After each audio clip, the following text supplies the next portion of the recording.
10 বছর জেল খেটে বাসায় আসা মাত্রই মা বলে উঠল, খুনিটা আমার বাসায় এসেছে কেন? বেরিয়ে যেতে বলো কেউ। মা, আমাকে বিশ্বাস করো, আমি বাবাকে হত্যা করি নাই। তুই যদি কখনো আমার সামনে আসিস তবে আমার মরা মুখটা দেখবি। এমন কথা বলিও না মা, আজ অন্তত একটু বুকে জড়িয়ে নাও তোমার এই সন্তানকে। তোর স্থান কোথাও নেই, আর কোথাও হবেও না। রাফি, এই খুনিটাকে বের করে দে এখনই। রাফি বলল, ঠিক আছে মা, আমি দেখতাছি। তখন হাসিব বলল, ভাইয়া তোমরা আমাকে বিশ্বাস করো, আমি বাবাকে খুন করি নাই। রাফি বলল, বাবা নামটা মুখে আনবি না, তোর মতো সন্তান যেন কারো কোনো বাবা মায়ের ঘরে জন্ম না নেয়। হাসিব বলল, তুমিও অবিশ্বাস করতাছো ভাইয়া? জানো ভাইয়া, এই 10টা বছর আমি ঘুমাতে পারি নাই এই অপবাদ নিয়ে। রাফি একটু হেসে বলল, তোর কথা শুনে আমার হাসি পাচ্ছে। নিজের বাবাকে হত্যা করে দোষী হয়ে 10 বছর জেল খাটলি, আবার তুই বলতাছিস মিথ্যা অপবাদ। হাসিব বলল, হ্যাঁ এটা মিথ্যা অপবাদ। তখন রাফি বলল, এত কথা বুঝি না, এই মুহূর্তে তুই এই বাড়ি থেকে বেরিয়ে যাবি। হাসিব বলল, আমার তো যাওয়ার কোনো জায়গা নেই, আমি কোথায় যাব এই বাড়ি ছেড়ে? রাফি বলল, যাবি নাকি ঘাড় ধাক্কা দিয়ে বের করে দিব তোকে? হ্যাঁ। এই সব কথা দূর থেকে হাসিব ও রাফির মা শুনতেছিল। হাজারটা ভুল করলো মায়ের বুকে, কিন্তু সন্তানের জায়গা থাকে। তখন রাফির মা বলল, রাফি, এই খুনিটাকে আজ থাকতে দে, এত রাতে কোথায় যাবে? কাল না হয় বের হয়ে যাবে বাসা থেকে। রাফি বলল, কিন্তু মা, একে বাসায় রাখা কি ঠিক হবে? যদি আবার কিছু কাহিনী ঘটায়? হাসিব বলল, বিশ্বাস করো আমি কিছু করব না, আমাকে আজকে রাতটা থাকতে দাও, আমি কাল চলে যাব। রাফি বলল, ঠিক আছে, এত করে যখন বলতাছিস, ঠিক আছে ভিতরে আয়। এরপরে রাফি হাসিবকে নিয়ে ভিতরে এসে একটি রুম দেখাই দেয় ঘুমানোর জন্য। তখন হাসিব বলল, একটু খাবার পাওয়া যাবে কি ভাইয়া? রাফি বলল, এই বাসাতে তোর ভাত হারাম, বেশি কথা বলে থাকতেও দিব না। হাসিব বলল, ঠিক আছে, আমি ঘুমাচ্ছি। এরপরে সবাই ঘুমিয়ে পড়ে। ঠিক রাত 2টার দিকে হঠাৎ চিৎকারের শব্দ আসে। বাঁচাও বাঁচাও, আমাকে শেষ করে ফেললো, প্লিজ আসো আমাকে বাঁচাইতে।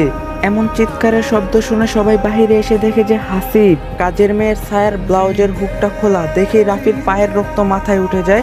রাফি বলল, কি হয়েছে ছায়া, তুমি কান্নাকাটি করতেছো, ব্যাপারটা কি? ছায়া বলল, সাহেব আমাকে বাঁচান, আপনার ভাই আমার সাথে শারীরিক সম্পর্ক করতে চেয়েছে, কিন্তু আমি রাজি না থাকায় আমার সাথে জোরাজুরি করতেছে। হাসিব বলল, এই মেয়ে মিথ্যা বলবা না, তুমি নিজেই আমার রুমে এসে কান্নাকাটি করতেছো আর আমাকে ফাঁসাইতেছো। রাফি বলল, হাসিব তুই একদম চুপ কর, ছায়া কেমন মেয়ে সবাই জানে, আর তুই কেমন সেটা এই গ্রামের মানুষ সবাই জানে। ঠিক এই সময় ওদের মা এসে উপস্থিত হয়। রাফির মা বলল, কি হয়েছে এখানে, আর ছায়া তুই কান্নাকাটি করতেছিস কেন? ছায়া বলল, খালা আমি আর আপনার বাসায় কাজ করব না, আপনার ছোট ছেলে হাসিব আমাকে ধর্ষণ করার চেষ্টা করছে। তখন রাফির মা বলল, কি বলছিস এসব ছায়া তুই? তখন রাফি বলল, ছায়া সব সত্যি কথাই বলতেছে মা, আমি বুঝছি হাসিব কি চায়, আমাদের এই সমাজে মান সম্মান সব শেষ হয়ে যাক। আর কোনো কথা না ভেবেই হাসিবের মা এসে হাসিবকে কষে একটা থাপ্পড় দেয়। হাসিবের মা ঠাস ঠাস করে 2টা থাপ্পড় মারে। তোর মতো কুলাঙ্গার সন্তান এই পেটে ধরছিলাম, বিশ্বাস হচ্ছে না, নিজের বাবাকে খাইলি, এখন আবার কাকে খাইতে এসেছিস এই বাড়িতে? হাসিব বলল, বিশ্বাস করো মা, আমাকে ফাঁসানো হচ্ছে আমাকে এখানে, আমি এইসবের কিছুই জানি না। ঠিক তখনই হাসিবের মা বলল, এত কথা বলতে পারবো না, এখনই এই বাসা থেকে চলে যাবি তুই, এটা আমার আদেশ, আর যদি না যাস তবে আমি নিজেকে শেষ করব। তখন হাসিব বলল, সকাল হলে যেতাম মা। হাসিবের মা বলল, এই মুহূর্তে যেতে বলছি আমি। তখন হাসিব বলল, ঠিক আছে মা, আমি যাইতাছি, তবে বলে গেলাম একটা কথা, আমি বাবাকে হত্যা করি নাই, আর এই মেয়েটাকেও কিছু করি নাই। বাবার মৃত্যুর পর যেমন আমাকে ফাঁসানো হয়েছে, ঠিক এখানেও এই কাজটি করা হয়েছে। কেউ একজন চায় না আমি এই বাড়িতে থাকি। ভালো থাকিও মা, যেই দিন সব মিথ্যা অভিযোগ থেকে বেরিয়ে আসবো, সেই দিন তোমাকে আমার মুখটা দেখাবো। রাফি বলল, হয়েছে, আর হাদিস ছাড়তে হবে না, যা এখন এখান থেকে চলে যা। হাসিবও আর কোনো প্রকার কথা না বাড়িয়ে ওই রাতে সোজা বাড়ি থেকে বেরিয়ে পড়ে। প্রায় 3-4 ঘন্টা হাঁটার পর একটা ব্রিজের সামনে আসে। হাসিব এসেই দেখে যে 2টা ছেলে একটা প্রাইভেট কারকে আটকিয়ে ডাকাতি করছে। এটা দেখে হাসিব রাস্তার ধার থেকে একটি ইট নিয়ে গিয়ে দুজনের মাথায় বাড়ি দেয়, আর বাড়ি দেওয়ার সাথে সাথে কিছুক্ষণের মধ্যে দুজনে জ্ঞান হারিয়ে যায়। তখনই গাড়ির ভিতর থেকে একজন মহিলা বলে উঠল, তুমি কে বাবা, আমাদের এইভাবে বাঁচিয়ে নিলে? তখন হাসিব বলল, আমি একজন অনাথ ছেলে, রাস্তায় ঘুমায়ে বেড়াই, কাজ করো না তুমি? হাসিব বলল, কেউ কাজ দেয় না আন্টি, সমস্যা নাই, আমি তোমাকে কাজ দিব। আজকে কত বড় দুর্ঘটনা থেকে আমাদেরকে বাঁচাইলা, চলো আমার সাথে আমাদের বাসায়। কথাটি বলা মাত্রই ভিতর থেকে একটি মেয়ে বলে উঠে, মা এদের বিশ্বাস করতে নেই, কারণ এটা এদের চালও হতে পারে। হাসিব বলল, আপামনি আমি এমন না, ঠিক আছে? আপনাদের বিশ্বাস না হলে আপনারা যেতে পারেন এখন।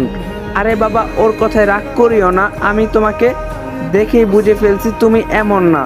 হাসিব বলল, না আন্টি, এই আপুটার বিশ্বাস হচ্ছে না আমাকে। আরে ওটা আমার মেয়ে তামান্না, ওর একটু রাগ বেশি, তবে অনেক ভালো। তুমি উঠে বসো তো আমাদের গাড়িতে।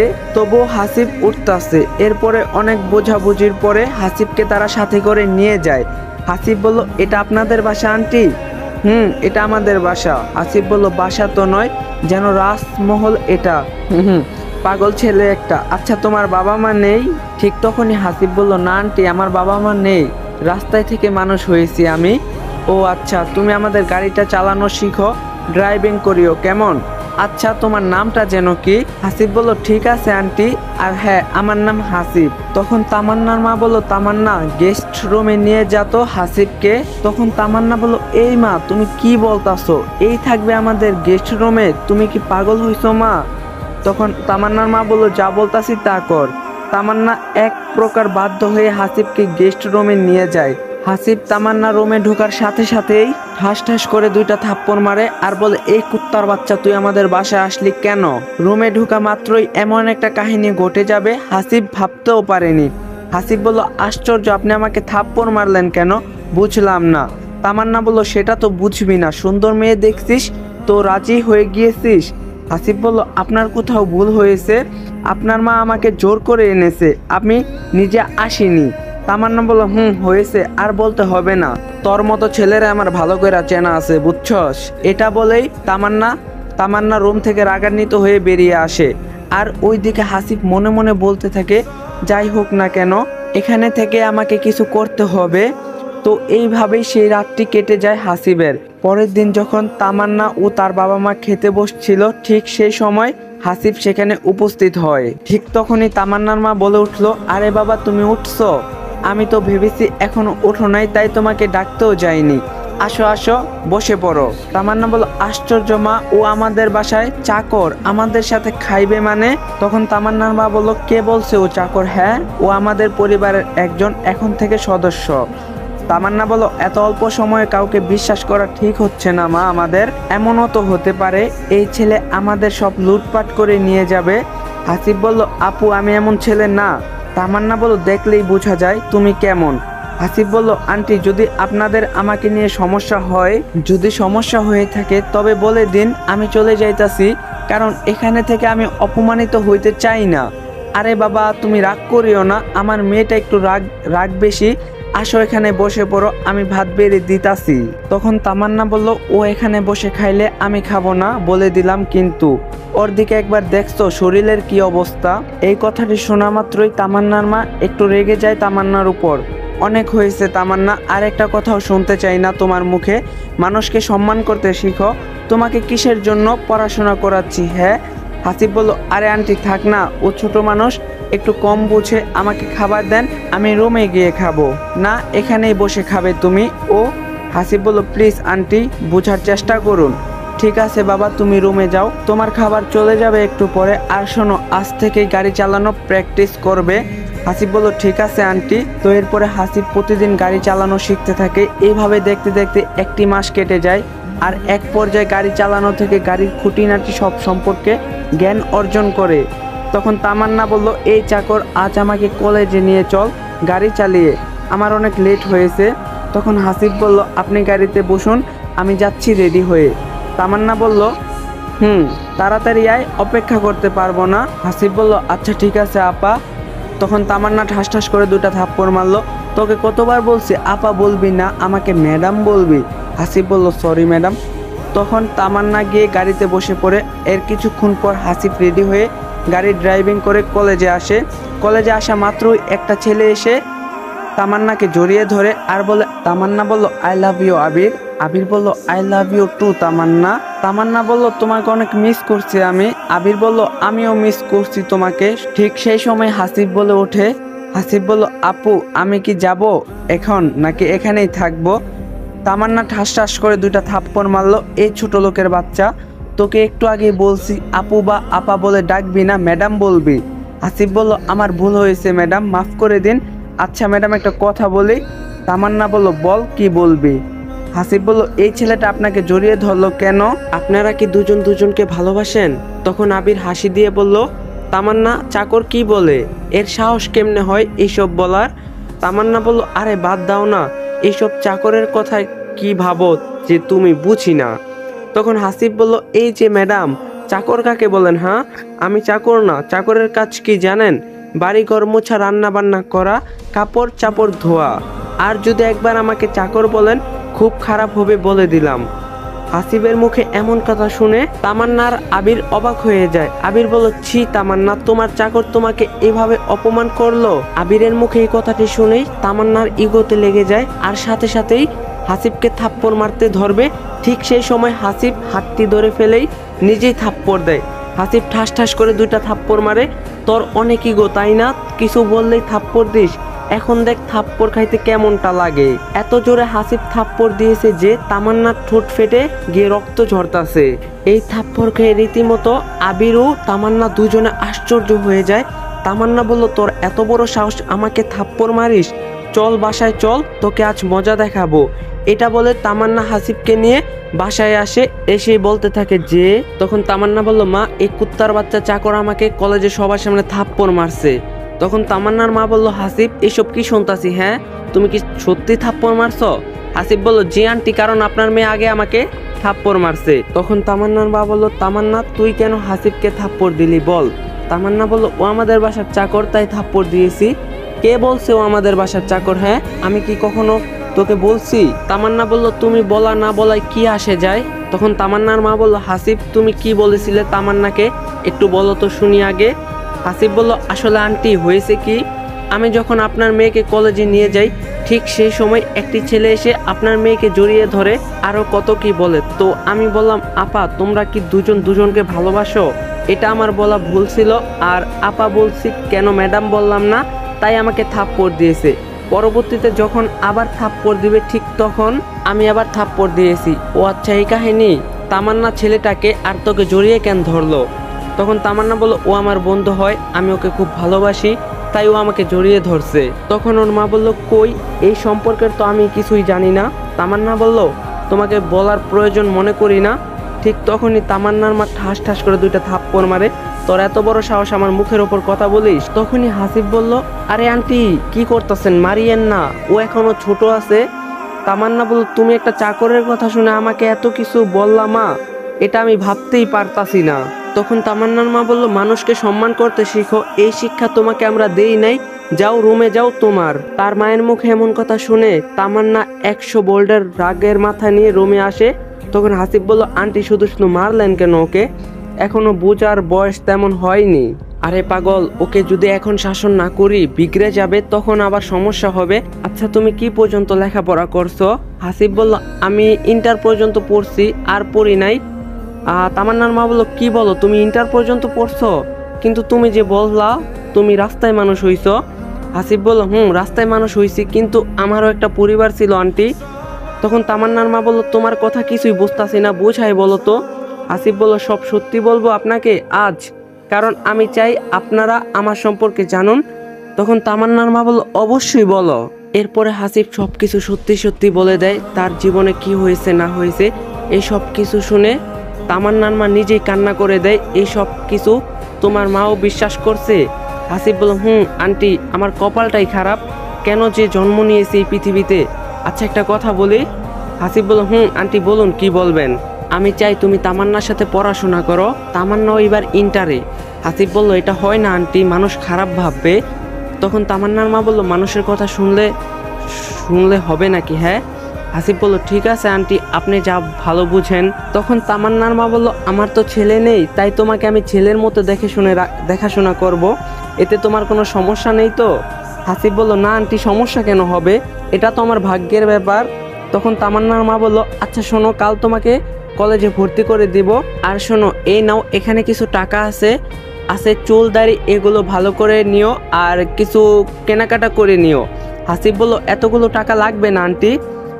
তখন তামান্নার মা বলল, এমন করলে কিন্তু হবে না, নিতে বলছি নাও। এরপরে হাসিব টাকা নিয়ে বাজারে এসে চুলগুলো সুন্দর করে কেটে নেয় আর নিজের জন্য অনেক পোশাকও নেয়, সাথে বাসার সবার জন্য একটা একটা করে জিনিসও নেয়। প্রায় 4 ঘন্টা পরে বাসায় এসে দেখে তামান্নার মা ও বাবা টিভি দেখতাছে। হাসিব বলল, আন্টি, আরে বাবা, এই হাসিব নাকি রাজকুমার, খুব সুন্দর লাগতাছে। কথাটি শুনে হাসিব একটু মুচকি হাসি দেয়। হাসিব বলল, আন্টি, আপনার জন্য একটা শাড়ি এনেছি, আঙ্কেল আপনার জন্য একটা পাঞ্জাবি এনেছি। কথাটা শুনেই তামান্নার বাবা খুব খুশি হয়। তামান্নার বাবা বলল, দেখি দেখি আমার পাঞ্জাবিটা। হাসিব বলল, এই নাও আঙ্কেল তোমার পাঞ্জাবি। বাহ, সেই সুন্দর তো পাঞ্জাবিটা। আরে এই দেখো, আমার শাড়িটাও বেশ সুন্দর, মনে হচ্ছে অনেক দামি নিয়েছে। হাসিব বলল, আন্টি, তামান্না কোথায়?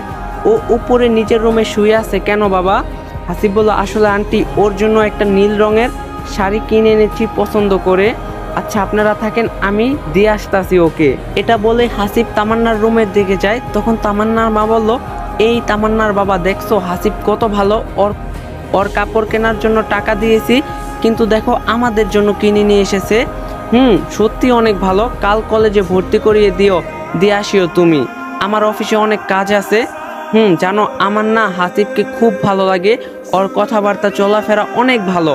তা কিন্তু ঠিকই বলছো। এইদিকে হাসিব তামান্নার রুমের সামনে এসে হাসিব বলে, ম্যাডাম, একটু কি রুমে আসতে পারি আমি? তামান্না কিছু বলতাছে না। হাসিব বলল, আসবো কি ভিতরে, যদি অনুমতি দেন? তখন তামান্না বলল, কি আবার মারা খাওয়াতে এসেছিস? তোর জন্য আমার বাবা মা আমাকে কম ভালোবাসতাছে। হাসিব বলল, তেমন কিছু না, আপনার বাবা মা আপনাকে বেশি ভালোবাসে। যাই হোক, একটা জিনিস দিতে এসেছি। তামান্না বলল, বল, কি বলবি? হাসিব বলল, এই যে আপনার জন্য একটা সুন্দর দেখে নীল রঙের শাড়ি কিনে এনেছি, আপনাকে অনেক সুন্দর দেখাবে পরলে। তখন তামান্না বলল, ফকিন্নির বাচ্চা, তোর শাড়ি তুই পর, বের হয়ে যা আমার রুম থেকে। হাসিব বলল, প্লিজ ম্যাডাম নেন, অনেক শখ করে কিনে এনেছি আপনার জন্য। তামান্না বলল, তুই কি যাবি নাকি জুতা দিয়ে থাপ্পড় মারবো? হাসিব বলল, ঠিক আছে, যাইতাছি। এরপরে হাসিব শাড়িটা লুকিয়ে নিচের রুমে নিয়ে আসে, কারণ যখন তামান্নার রাগ কমে যাবে তখন দিবে।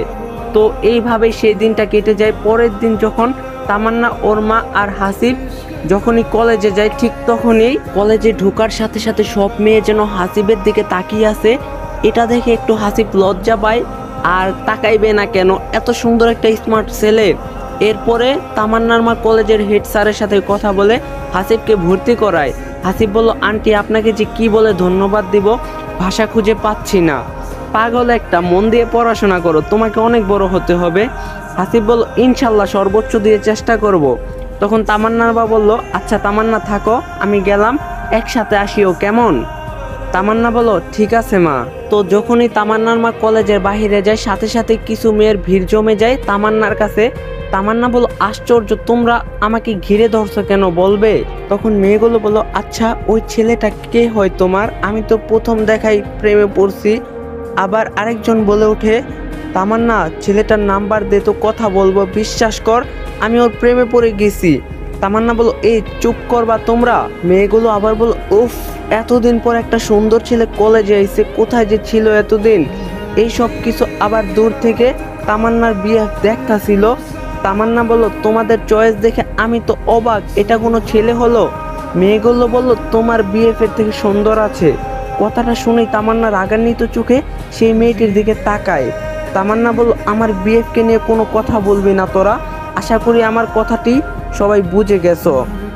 তখন মেয়েগুলো বলল, তোর বিএফ তো একটা চিটার রে, কত মেয়ের সাথে যে প্রেম করে, কবে যে তোকে ছেড়ে যায় সেটা দেখার পালা। এটা বলে মেয়েগুলো সেখান থেকে চলে যায়। এরপরে সবাই ক্লাসে চলে আসে। স্যার এইদিকে ক্লাস করাচ্ছে, সেটাই কারো নজর নেই, সবাই হাসিবের দিকে তাকায় আছে। স্যার এটা লক্ষ্য করে বলতে থাকে, স্যার বলল, তোমরা কি কখনো ছেলে দেখো নাই? হ্যাঁ, নতুন এসেছি, তোমরা যেভাবে তাকিয়ে আসো। একটা মেয়ে দাঁড়িয়ে বলল, সরি স্যার। স্যার বলল, এই দিকে তাকাও, বোর্ডে একটা অঙ্ক দিয়েছি, করে দেখাও সবাই, যে সবার আগে করে দেখাতে পারবে তাকে ক্লাসের ক্যাপ্টেন করব। তখনই তামান্নার বিএফ বলতে থাকে, স্যার আমি তো বর্তমানে ক্যাপ্টেন আছি। স্যার বলল, তুমি 1 বছর ধরে আসো, তাই আজ আবার কেউ একজন হবে, আর 1 বছর থাকবে, ছেলে বা মেয়ে কেউ একজন। তখনই তামান্নার বয়ফ্রেন্ড বলল, স্যার ঠিক আছে, অঙ্কটি দেন, আমি আগে দিব আর কেউ দিবে না। তখন স্যার বলল দেখাই যাবে। এটা বলে স্যার একটি অনেক কঠিন অঙ্ক করতে দেয় সবাইকে, আর টাইম দেয় মাত্র 10 মিনিট। তখন স্যার বলল টাইম শুরু। সবাই যেন অঙ্কটি করার জন্য অপ্রাণ চেষ্টা করতেছে। প্রায় 5 মিনিট শেষ হবে, ঠিক সেই সময় হাসিব দাঁড়িয়ে পড়ে। হাসিব বলল স্যার আমি অঙ্কটি করছি। স্যার বলল এই দিকে নিয়ে আসো। হাসিব বলল এই দেখেন স্যার। অঙ্কটি দেখে স্যার খুশি হয়ে যায়। স্যার বলল এই সবাই লেখা বন্ধ করো। হাসিব অঙ্কটা করছে, কোনো প্রকার ভুল নেই। ওর জন্য সবাই একটু হাততালি দাও। আর জেনে রাখো আজ থেকে ও ক্লাসের ক্যাপ্টেন। এটা শুনে সবাই হাততালি দেয়, শুধু তামান্না আর ওর বিএফ বাদে। হাসিব বলল স্যার আমার ইচ্ছা নেই ক্যাপ্টেন হতে। স্যার বলল পাগল ছেলে, ক্যাপ্টেন হলে অনেক লাভ আছে। মনে করো পরীক্ষার ফি দিতে হবে না, আরও নানান কাজে সমস্যার সম্মুখীন হতে হবে না। হাসিব বলল তবে আমি রাজি স্যার। স্যার বলল গুড, যাও নিজের জায়গায় গিয়ে বসে পড়ো। এই সব দেখে তামান্নার গা যেন জ্বলতাছে, কারণ ওর বিএফ ছিল আগে ক্যাপ্টেন, কিন্তু এখন আর নেই, তাই মাথাটি হেড হয়ে আছে। তো ক্লাস শেষ যখন টিফিন পিরিয়ড হয়, তখন হাসিব বাহিরে আসার সাথে সাথে কিছু মেয়ে চলে আসে। হাই হাসিব, কেমন আছো? আমরা কি বন্ধু হতে পারি? সবাই তোমার? হাসিব বলল অবশ্যই, কারণ আমরা তো ক্লাসমেট। সত্যি অনেক ভালো তুমি, তোমার কথাবার্তায় বোঝা যায়। এই কথাটি শুনে হাসিব একটু লজ্জা পায়। এমন সময় তামান্নার বিএফ কিছু ছেলে নিয়ে আসে হাসিবের সামনে। এই তামান্নার বাসার চাকর, শোন এখনই স্যারকে গিয়ে বলবি স্যার আমি ক্যাপ্টেন থাকবো না, আগে যে ছিল ওকেই দেন। হাসিব বলল যদি না বলি? তোর এত বড় সাহস আমার মুখের উপর কথা বলিস? তখন হাসিব বলল তুমি কে যে তোমাকে আমি ভয় করব? কথাটি বলার সাথে সাথেই হাসিবের গালে কষে একটি থাপ্পড় মারে। এই দেখে সবাই ভয় পায়, কারণ এই তামান্নার বিএফ খুবই খারাপ আর সবাইকে মারে প্রায়। হাসিব বলল আমাকে থাপ্পড় দিলা কেন? মন চাইছে তাই দিছি। এই কথাটি বলার সাথে সাথেই হাসিবও কষে 2টা থাপ্পড় দেয়। হাসিব ঠাস ঠাস করে 2টা থাপ্পড় দেয়। কেমন লাগলো রে থাপ্পড়? হাসিবের থাপ্পড় দেওয়া দেখে কলেজের সবাই তো রীতিমতো অবাক, সাথে তামান্না আরও বেশি অবাক। হাসিব বলল এটা কলেজ, তাই বেশি কিছু করলাম না। কলেজ না হলে দেখতি তোর একটা পশমও খুঁজা পাতি না। এই সব শুনে ভীষণ খেপে যায় তামান্নার বয়ফ্রেন্ড, আর সাথে সাথেই কিছু ছেলেদের বলে হাসিবকে মারতে। সাথে সাথে সবাই হাসিবকে মারতে আসে। এটা দেখার পর হাসিব কোমর থেকে বেল্ট খুলে সবাইকে এক এক করে মারতে থাকে। কেউ যেন পেরে উঠতেছে না, সাথে তামান্নার বয়ফ্রেন্ডকেও মারতে থাকে। এটা দেখে স্যার দ্রুত চলে আসে। স্যার বলল কি হয়েছে এখানে, কেন মারামারি লাগলো? তখন সবাই সব কিছু খুলে বলল। এটা শুনে স্যার বলে দেয়, স্যার বলল তুমি যদি নতুন ক্যাপ্টেনকে আর কখনো ডিস্টার্ব করো বা সমস্যা সৃষ্টি করো, তোমাকে কলেজ থেকে বের করা দেওয়া হবে। আর সবাই শোনো, হাসিব আগে ক্লাসের ক্যাপ্টেন ছিল, এখন পুরো কলেজের ক্যাপ্টেন। স্যার কেন এই কথা বলল সবাইকে পুরোটা বুঝিয়ে বলল। এই কথাটি শুনে সবাই আরও খুশি হয়। তো এইভাবেই দিন কাটতে লাগলো। দেখতে দেখতে 1 মাস হলো। হাসিবকে এখন সবাই চিনে, ওর ব্যবহার কথাবার্তা অনেক ভালো, তাই সবাই ওকে অনেক সম্মান করে। হঠাৎ একদিন হাসিব লাইব্রেরিতে একা বসে আছে। ঠিক সেই সময় একটা মেয়ে এসেই নিজের জামা কাপড় ছিঁড়তে থাকে লাইব্রেরিতে এসে। হাসিব বলল আশ্চর্য, আপনি নিজের পোশাক নিজেই ছিঁড়তেছেন কেন? কারণ তোকে আমি ফাঁসাতে চাই, তুই কলেজে এসে অনেক সমস্যা হচ্ছে আমাদের। হাসিব বলল যান, এখান থেকে চলে যান, এইসব ঠিক না বুঝছেন? কে শোনে কার কথা? মেয়েটি কিছু কিছু জায়গায় পোশাকগুলো ছিঁড়ে ফেলার পর চিৎকার করতে থাকে বাঁচাও, কেউ আমাকে বাঁচাও, হাসিব আমাকে জোর করে ধর্ষণ করতে চাচ্ছে। যখনই এই কথাটি বাইরে যায়, ঠিক তখনই একদল ছেলে মেয়ে চলে আসে সেখানে। গাইজ যারা যারা ভিডিওটা দেখছেন সবার কাছে একটা রিকোয়েস্ট, সবাই চ্যানেলটা সাবস্ক্রাইব করবেন। যারা যারা ভিডিওটা দেখছেন সবাই চ্যানেলটা সাবস্ক্রাইব করবেন। আর এই ভিডিওর লাইক টার্গেট মাত্র 2K, যদি একদিনের ভিতর 2000 লাইক কমপ্লিট করে দিতে পারেন তাহলে পার্ট 2 কালকেই পাইবেন। তো ভিডিওটা ভালো লাগলে অবশ্যই লাইক দিবেন, চ্যানেলে নতুন থাকলে অবশ্যই চ্যানেলটা সাবস্ক্রাইব করবেন। দেখা হবে পার্ট 2তে। সবাই ভালো থাকবেন, সুস্থ থাকবেন, আল্লাহ হাফেজ।